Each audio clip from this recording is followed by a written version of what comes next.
அழுகையும் பற்கடிப்பும். அந்த ஊழியக்காரன் நினையாத நாளிலும் அறியாத நாளிகையிலும் அவனுடைய எஜமான் வந்து அவனை கடினமாய் தண்டித்து மாயக்காரரோட அவனுக்கு பங்கை நியமிப்பான். அங்கே அழுகையும் பற்கடிப்பும் உண்டாயிருக்கும். பொல்லாத ஊழியக்காரனுக்கு அழிவு நியமிக்கப்பட்டிருக்கிறது. அந்த ஊழியக்காரன் நினையாத நாளிலும் அறியாத நாளிகையிலும் அவனுடைய எஜமான் வருவான், அவனை கடினமாய் தண்டிப்பான். கர்த்தர் மறுபடியும் வருவதாக வாக்கு பண்ணி இருக்கிறார். அவர் வரமாட்டார் என்று நம்முடைய உள்ளத்தில் சொல்லிக் கொண்டாலும் அவருடைய வருகையை யாராலும் தடை பண்ண முடியாது. நாம் நியமித்த நாளிகையில் வந்து விடுவார். இந்த பூமியில் உள்ள ஜனங்கள் கர்த்தருடைய வருகையை பற்றி பலவிதமாக கருத்து கூறலாம். நம்முடைய கருத்துக்கள் எப்படி இருந்தாலும் அது கர்த்தருடைய வருகையை தடை பண்ண போவதில்லை. பொல்லாதவர்களுக்கும் ஆயத்தம் இல்லாதவர்களுக்கும் கர்த்தருடைய வருகை ஆச்சரியமாகவும் பயங்கரமாகவும் இருக்கும். பொல்லாத ஊழியக்காரர்கள் கர்த்தருடைய வருகையின் போது பரிதாபமான நிலைமையில் இருப்பார்கள். அவர்கள் நினையாத நாளிலும் அறியாத நாளிகையிலும் கர்த்தர் வந்து விடுவார். அவர் வரும்போது நம்மால் மாய்மாலம் பண்ண முடியாது, கர்த்தரை ஏமாற்ற முடியாது. நம்முடைய சிந்தனைகளும் செயல்களும் கர்த்தருக்கு முன்பாக வெளியரங்கமாக இருக்கும். பொல்லாத ஊழியக்காரர்கள் கடினமாக தண்டிக்கப்படுவார்கள். மாயக்காரரோடு அவர்களுக்கு பங்கு நியமிக்கப்படும். அங்கே அழுகையும் பற்கடிப்பும் உண்டாயிருக்கும். பயங்கரமான அழிவு உண்டாகும். ஜீவனுள்ள தேசத்தில் இருந்து பொல்லாங்கான ஊழியக்காரர்கள் அகற்றப்படுவார்கள்.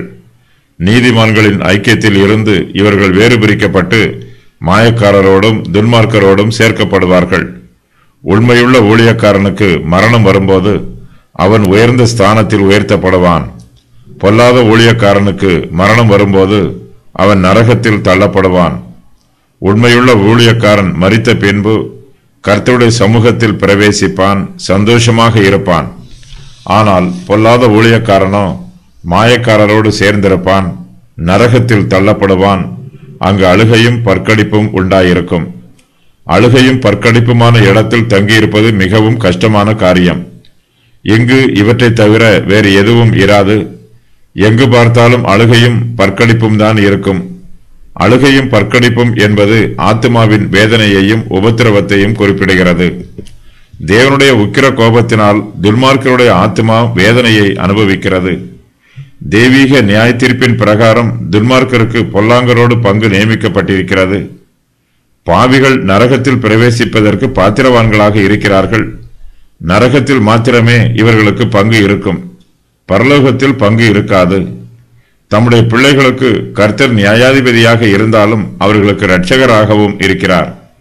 துன்மார்க்கருக்கோ கர்த்தர் நியாயாதிபதியாக மாத்திரம் இருந்து அவர்களுடைய பாவத்திற்கு ஏற்ப தண்டனையை நியமிக்கிறார். அவர்களுக்கு கொடுக்கப்படும் தண்டனை நித்திய தண்டனையாக இருக்கும். இந்த தண்டனை மாயக்காரரோட பங்கு என்று அழைக்கப்படுகிறது. இந்த பூமியில் கர்த்தருடைய ஊழியக்காரர்கள் உண்மை இல்லாதவர்களாகவும் பொல்லாதவர்களாகவும் இருந்தால் அவர்கள் மரித்த பின்பு மாயக்காரரோட அவர்களுக்கு பங்கு நியமிக்கப்படும். மற்ற பாவிகளோடு நரகத்தில் வேதனைகளை அனுபவிப்பார்கள்.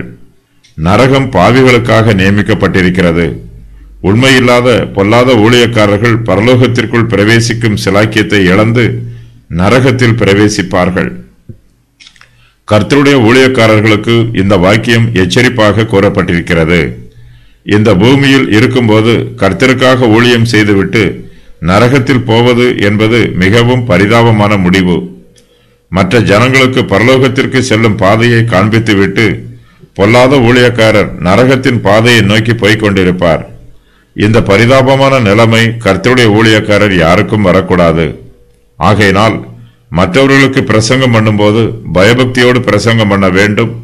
நம்முடைய பிரசங்க செய்தி நமது இருதயத்திற்குள்ளும் போக வேண்டும். மற்றவர்களை மனம் திரும்புமாறு கூறும்போது நாமும் மனம் திரும்ப வேண்டும். மற்றவர்களை பரிசுத்தமாக ஜீவிக்க வேண்டும் என்று வலியுறுத்தும் போது நாமும் பரிசுத்தமாக ஜீவிக்க வேண்டும். நமது பிரசங்கமும் நமது ஜீவியமும் ஒத்துப்போக வேண்டும். ஒன்றுக்கொன்று முரண்படக்கூடாது.